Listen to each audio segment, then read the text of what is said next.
Number 100 Warangal city zone ఆధ్వర్యంలో Tripura governor నల్లు ఇంద్రసేనారెడ్డికి సన్మాన కార్యక్రమం నిర్వహించారు.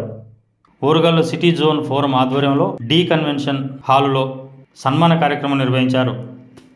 ఈ కార్యక్రమంలో త్రిపుర రాష్ట్ర గవర్నర్ నల్లు ఇంద్రసేనారెడ్డికి సన్మానం నిర్వహించారు. సూర్యాపేట జిల్లాకు చెందిన ఇంద్రసేనారెడ్డి బీజేపీకి అనేక సేవలు అందించారని, ఉమ్మడి ఆంధ్రప్రదేశ్లో రాష్ట్ర అధ్యక్షుడిగా మలక్పేట స్థానం నుంచి 3 సార్లు ఎమ్మెల్యేగా ఎన్నికయ్యారు.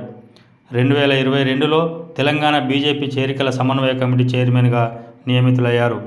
వరంగల్ సిటిజన్ ఫోరం వారి ఆధ్వర్యంలో ఏర్పాటు చేసిన ఆత్మీయ పౌర సమ్మేళన కార్యక్రమంలో బీజేపీ నాయకులతో పాటు త్రిపుర గవర్నర్ ఇంద్రసేనారెడ్డిని శాలువలతో మాజీ శాసనసభ్యులు కొండేటి శ్రీధర్ సత్కరించారు.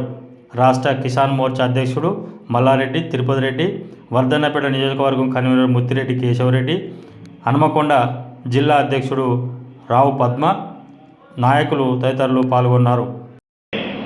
इंद्रसेन आपको बाध्यता देना चाहता हूँ. इंकेमनले sir sir thank you sir अన్నా. ఏం బాధ్యత ఏంటి నేను కూడా మాట్లాడలేదు. 15 నిమిషాల తర్వాత మళ్ళీ హోమ్ మినిస్ట్రీకి వెళ్ళి ఫోన్ వచ్చింది. నీ పేరు హిందీలో ఇంగ్లీష్ లెటర్ వస్తువులు పంపించాడు. రాసి వాట్సాప్ చేశాను. ఆ రోజు రాత్రి 9:30 వరకు ఆఫీసు గవర్నర్గా అక్కడ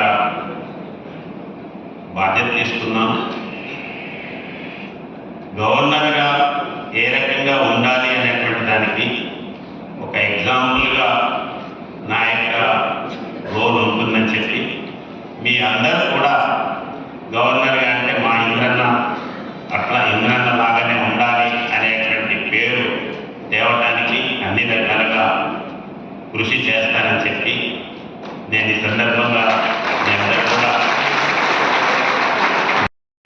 నల్లు ఇంద్రసేనారెడ్డి గారికి నమస్కారం తెలియజేస్తూ స్వాగతం సుస్వాగతం పలుకుతూ వేదిక మీద ఉన్న పెద్దలకి, వేదిక ముందున్న పెద్దలందరికీ పేరు పేరున నమస్కారాలు తెలియజేస్తూ, ముఖ్యంగా వారితో నా అనుబంధం మాత్రం 2012 నుంచి మొన్నటి వరకు వారితో నా అనుబంధం ఉండేది.